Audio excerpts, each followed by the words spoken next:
Assalamualaikum warahmatullahi wabarakatuh. Yang terhormat, Ibu Dr. Retno Yuni Nursusilowati, SEMSC AKCA selaku dosen pengampu mata kuliah Akuntansi Keuangan Menengah 2. Di sini, kami akan membahas hasil tugas proyek kami yaitu kajian komprehensif atas implementasi PSAK pada laporan keuangan PT Faslan Indonesia Tbk tahun 2024 terkait penyajian liabilitas jangka pendek, provisi dan kontingensi, liabilitas jangka panjang, dan juga investasi. Sebelumnya, perkenalkan kami dari kelompok 14 dengan anggota yang pertama ada Yosefi Surya Haryono, yang kedua ada Violeta Ramadhani, yang ketiga ada Septian Dwi Ramadan, dan yang terakhir ada Risha Revia Rosdiana. Kita masuk pada bagian latar belakang. Perkembangan standar akuntansi di Indonesia yang mengacu pada IFRS bertujuan untuk meningkatkan kualitas transparansi dan juga akuntabilitas laporan keuangan. Dalam kajian ini, laporan keuangan PT Faslan Indonesia Tbk tahun 2024 dianalisis berdasarkan penerapan PSAK 201, 219, 237, dan juga 240 yang masing-masing mengatur penyajian liabilitas, imbalan kerja, provisi serta kontingensi, dan juga properti investasi. Kemudian kita masuk pada profil perusahaan. PT Faslan Indonesia Tbk berdiri pada 21 Februari 2011 yang bergerak di bidang real estate, sektor properti dan real estate di industri pengelola dan pengembang real estate. PT Faslan Indonesia memiliki visi yaitu menjadi pengembang gudang terkemuka yang dibangun sesuai kebutuhan yang terus memberikan fasilitas dan layanan logistik berkualitas tinggi untuk memenuhi kebutuhan pelanggan. Kemudian dengan misi yang pertama, mengembangkan solusi fasilitas logistik kelas dunia dan modern. Yang kedua, membangun hubungan jangka panjang dan saling menguntungkan dengan mitra. Yang keempat, mengembangkan dan melibatkan talenta untuk menjadi inovatif dan efisien dalam memenuhi tujuan serta cita-cita semua pemegang saham. Yang keempat, memaksimalkan laba dengan menerapkan disiplin keuangan yang baik dalam semua investasi dan rencana investasi. Selanjutnya kita masuk pada overview laporan posisi keuangan di sisi aset. Total aset PT Faslan Indonesia pada tahun 2024 sebesar 515,8 miliar, turun sebesar 1% dibandingkan tahun 2023. Penurunan ini dipengaruhi oleh kas dan setara kas yang menurun sebesar 28%, serta piutang usaha dan piutang lain-lain yang masing-masing turun sebesar 23%. Aset tidak lancar didominasi oleh properti investasi yang mencapai 30% dari total aset tahun 2024. Kemudian di sisi liabilitas dan juga ekuitas. Total liabilitas pada tahun 2024 mengalami penurunan sebesar 13% menjadi 138,2 miliar. Hal ini dikarenakan penurunan pendapatan diterima di muka dan utang bank jangka panjang. Kemudian ekuitas pada tahun 2024 mengalami peningkatan sebesar 4% menjadi 379,5 miliar. Hal ini didorong oleh kenaikan saldo laba belum dicadangkan sebesar 8,7%. Kemudian saldo laba dicadangkan tetap sebesar 180 miliar tanpa adanya perubahan. Baik, selanjutnya kita masuk pada bagian overview laporan laba rugi. Laba bersih pada tahun 2024 turun sebesar 85% menjadi 14,8 miliar dari 98,8 miliar di tahun 2023. Kemudian, total penghasilan komprehensif juga mengalami penurunan sebesar 85% dari 98,9 miliar pada tahun 2023 menjadi 14,8 miliar pada tahun 2024. Kemudian juga laba per saham mengalami anjlok dari Rp32,93 pada tahun 2023 menjadi Rp4,84 pada tahun 2024. Selanjutnya kita lanjut pada overview laporan perubahan ekuitas. Pada tahun 2024, perusahaan mencatat tambahan ekuitas waren sebesar 2,1 juta. Namun, kinerja keuangan mengalami penurunan karena membukukan rugi tahun berjalan sebesar 14,7 miliar, serta rugi komprehensif lain sebesar 23,6 juta. Kemudian total ekuitas pada akhir tahun 2024 tercatat sebesar 379,5 miliar, mengalami kenaikan tipis sebesar 14,8 miliar atau 4,06%. Selain itu, saldo laba yang dicadangkan tetap pada 180 miliar pada tahun 2023 dan juga tahun 2024. Overview kinerja keuangan berdasarkan laporan arus kas. Pada arus kas operasi, arus kas menjadi turun drastis dari 13,9 M menjadi 39,4 juta. Pada arus kas investasi berkurang sebesar 76,88% dari 108,1 M menjadi 25 M di tahun 2024. Dan pada arus kas pendanaan turun sebesar 79,14% dari 104,7 M menjadi 21,9 M di tahun 2024. Kas akhir tahun secara keseluruhan turun sebesar 28,13% dari 11,3 M di tahun 2023 menjadi 8,1 M di tahun 2024. overview kinerja keuangan berdasarkan rasio keuangan. Yang pertama ada return on asset. ROA tahun 2024 turun menjadi 4,22% dari yang sebelumnya 4,56%. Hal ini menunjukkan efisiensi pemanfaatan aset dalam menghasilkan laba bersih juga menurun. Yang kedua ada return on equity. ROE tahun 2024 turun menjadi 5,74% dari yang sebelumnya 6,51% di tahun 2023. Hal ini menandakan penurunan kemampuan perusahaan menghasilkan laba dari ekuitas. Rasio keuangan selanjutnya yaitu yang ketiga, debt to asset ratio, di mana DAR pada tahun 2024 turun menjadi 26,41% dari yang sebelumnya 29,95%. Hal ini menunjukkan struktur modal lebih sehat dengan porsi utang terhadap aset semakin kecil. Yang keempat adalah debt to equity ratio, di mana pada tahun 2024 turun menjadi 35,9% dari yang sebelumnya 42,82%. Hal ini menunjukkan ketergantungan pada utang berkurang dan struktur modal tetap aman karena ekuitas lebih besar daripada kewajiban. Rasio keuangan berikutnya yaitu yang kelima, net profit margin. NPM tahun 2024 turun tipis menjadi 8,89% dari yang sebelumnya 9,15%. Hal ini menandakan efisiensi laba dari penjualan sedikit menurun. Implementasi PSAK 201 tentang penyajian laporan keuangan yang berkaitan dengan liabilitas jangka panjang dan jangka pendek pada PT Faslen Indonesia Tbk di tahun 2023 dan 2024. Yang pertama, penyajian pos-pos pada laporan posisi keuangan. Sesuai dengan PSAK 201 paragraf 54-55, laporan keuangan PT Faslen Indonesia pada bagian liabilitas sudah mencakup penyajian jumlah pos-pos dan beberapa diantaranya seperti utang usaha, utang bank, utang lain-lain, dan beberapa jenis liabilitas lainnya. Selain itu, sudah juga ditampilkan pos-pos tambahan terkait judul dan juga subtotal dalam laporan posisi keuangan agar penyajian tersebut relevan untuk pemahaman posisi keuangan entitas. Implementasi berikutnya yaitu PT Faslan Indonesia sudah menyajikan subtotal dalam laporan posisi keuangan sesuai dengan PSAK 201 khususnya pada paragraf 55A sampai dengan 58 dengan nominal dari pos-pos yang diakui dan diukur menurut PSAK, sehingga menjadi lebih mudah dipahami, konsisten antar periode, dan juga lebih informatif dibandingkan subtotal wajib.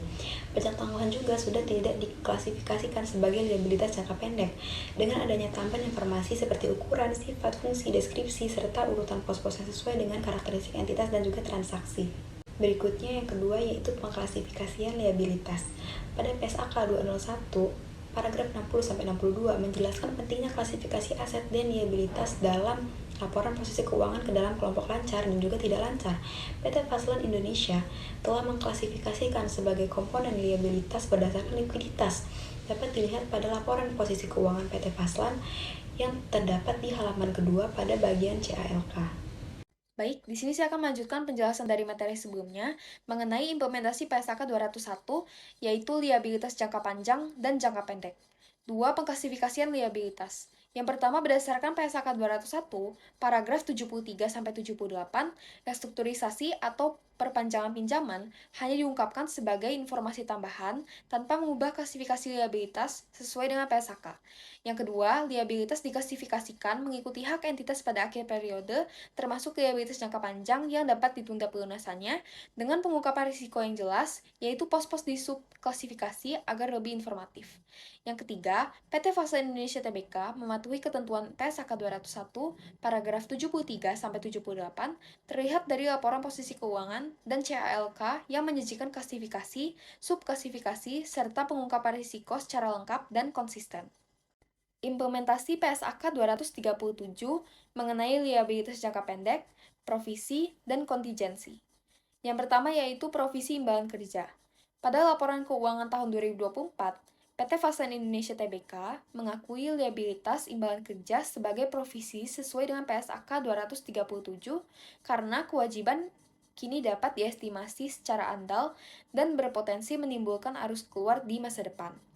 Jumlah liabilitas meningkat signifikan dari tahun 2023 sebesar Rp171.828.033 menjadi Rp222.334.382 pada tahun 2024. 2. Provisi beban akrual. Pada laporan posisi keuangan tahun 2024, PT Faslen Indonesia Tbk mengakui beban akrual sebagai provisi sesuai dengan PSAK 237 karena merupakan kewajiban kini, berpotensi menimbulkan arus keluar, dan dapat diestimasi andal. Nilainya naik dari Rp608.616.949 pada tahun 2023 menjadi Rp677.157.237 pada tahun 2024, yang mencerminkan kewajiban atas jasa atau sumber daya yang telah digunakan meskipun belum ditagihan resmi. 3. Liabilitas kontingensi. PT Fasen Indonesia Tbk tidak mencatat liabilitas kontingensi dalam laporan posisi keuangan, melainkan hanya mengungkapkannya dalam CALK. Sesuai dengan PSAK 237, liabilitas ini baru diakui sebagai provisi jika memungkinkan arus keluar tinggi dan dapat diestimasi andal. Sementara, jika probabilitasnya kecil, tetap hanya akan diungkapkan. 4. Aset kontingensi. Pada laporan keuangan PT Fasen Indonesia Tbk tahun 2024, aset kontingensi tidak diakui dalam laporan posisi keuangan, tetapi hanya diungkapkan dalam CALK jika kemungkinan besar memberi manfaat ekonomi. Sesuai dengan PSAK 237, aset ini baru dapat diakui ketika manfaat ekonominya sudah pasti. Implementasi PSAK 219 mengenai imbalan kerja. PT Fasen Indonesia Tbk mencatat liabilitas imbalan kerja sebesar Rp222,33 juta pada tahun 2024 dan Rp171,83 juta pada tahun 2023 pada liabilitas jangka panjang. Penyajian ini sesuai dengan PSAK 219 yang mengharuskan pengakuan kewajiban ketika karyawan telah memberikan jasa dengan pembayaran manfaat di masa depan.